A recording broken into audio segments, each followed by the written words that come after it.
Okay, guys, welcome back to part two of the midterm exam review.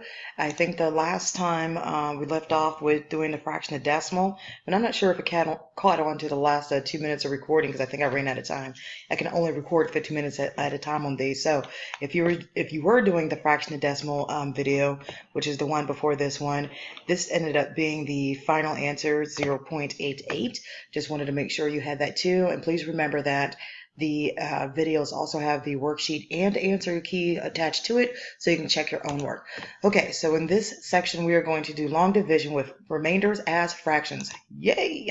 All right, so remember, there are a few questions on your test that look like this. In fact, I'll tell you it's going to be rather close in the first 3 pages, and the directions are going to say to make the remainder either as a fraction or a decimal, so it's really going to be your choice to make it as a fraction or a decimal.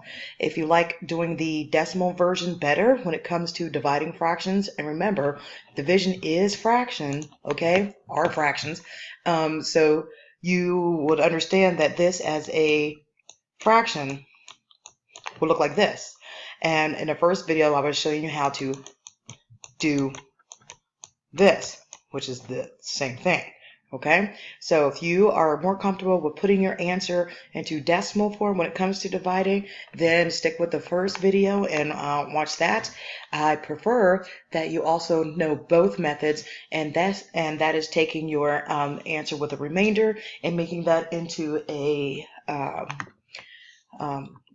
whole number with a fraction with it, also known as a mixed number. So changing your answers into mixed numbers for the long division, or long division with remainders as fractions, which basically means mixed number.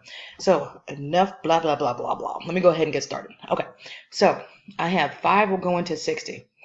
As you know, 5 is not going to go into 60. So actually, let me make this bigger so my handwriting won't look as bad.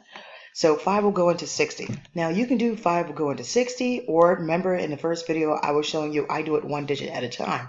I say 5 goes into 6. So 5 goes into 6 one time, okay? 1 times 5 is 5. Notice I have 10 left over. 5 goes into 10 2 times. 5 times 2 is 10. I have no remainder. If I have no remainder, you have no fraction. You just have a whole number for your answer, and that could be correct too. So my final answer here is 12.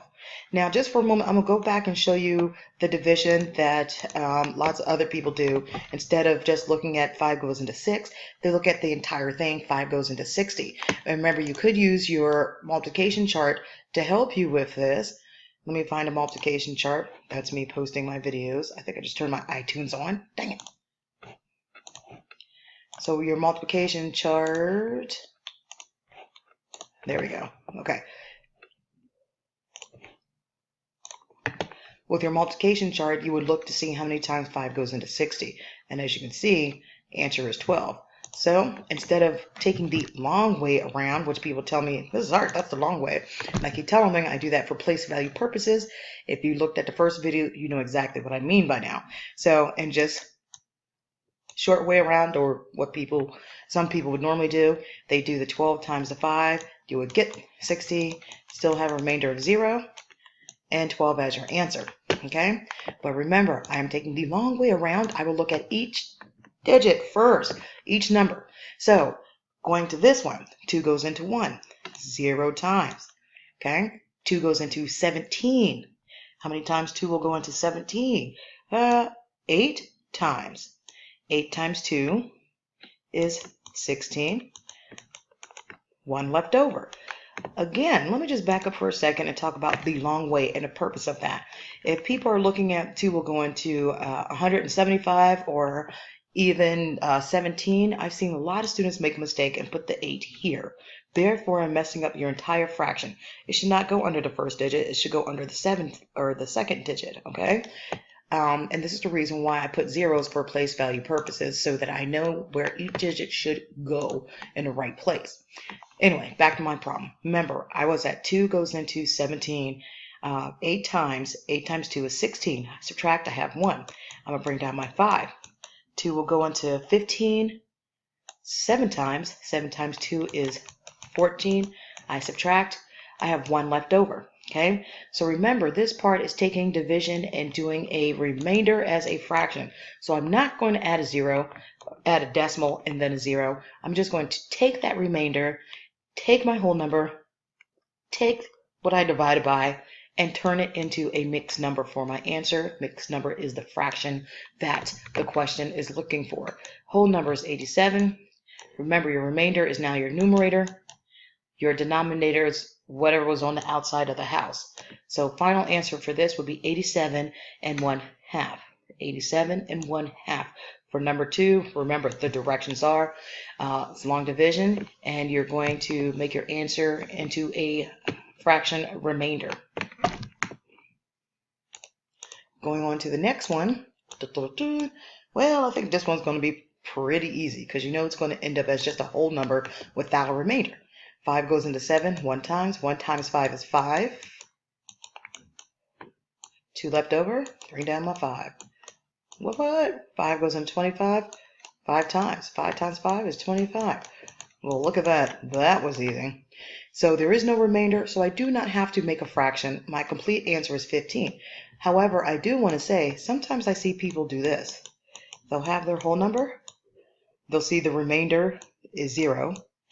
They see the outside number of the house is 5 and will give me this as an answer. I do accept this as an answer, but as you get older and to more difficult work, especially as you roll on into high school next year, you might want to just remember if there is no more remainder, your whole number is your complete answer, and that's the more appropriate way to do that. Going on to the next one. I know I'm going fast, but remember, you can always pause the video, rewind, whatever it is, make a mixtape out of it, whatever. Okay? And some people say, this is hard. Why do you go so slow in a video? I'm probably speaking at a normal pace. You know how fast I go in the classroom. So remember, these are tutorials. So tutorials were meant to be a little bit slower. And remember, you can always stop it, go ahead, and just fast forward to the answer to see if you're still with me. If you're not with me and coming up with the same answer as I am, maybe you need to slow it down and follow what it is that I'm doing. Hey, all right now.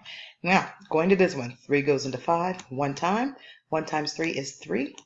Subtract 2. Bring down my 6. 3 goes into 26. 8 times. 8 times 3 is 24. Subtract. I have 2, right? So putting this mixed number together. 18. 2 over 3. This cannot reduce. Remember, always reduce to lowest form for every possible answer on your test, and from now on, whenever you're doing fraction work.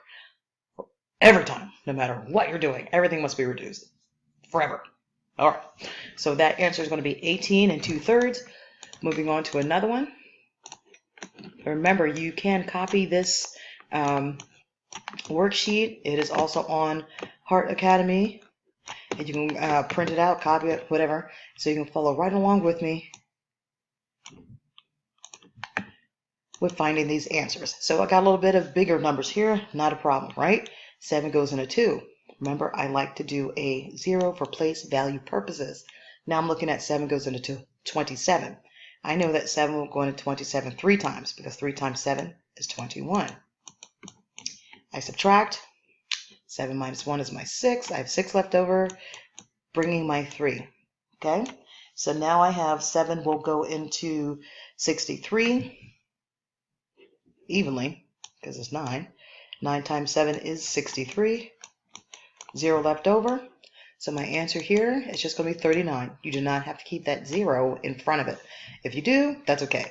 But technically, the answer is 39. Whole number, which means I do not need a fraction to follow along with it because there was no remainder. Moving on to the next one. 3 goes into 2, 0, place value purposes. 3 goes into 27, 9. 3 times 9 is 27. 0 left over. Bring down my 1. Okay? This does not mean you're done.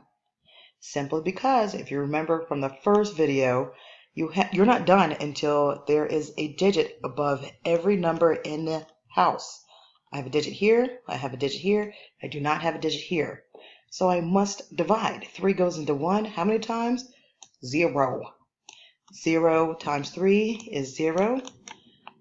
Subtract, you have a 1. Here's your remainder, okay? So now this one is 91 over 3. 90 and 1/3. Alrighty, I think I'm going to stop here now for the video. The next two answers should be whole numbers. If you're practicing on your own with this worksheet, there was only one other row left. And those answers, 3 out of 4 of them will come up with fractions for the remainders. So I would strongly suggest you practice those because they are on your exam. If you've already done these part of your exam, because you're watching this video, I will allow you to redo that part of the exam if you want to look it over again. All right, guys, get ready for the next step.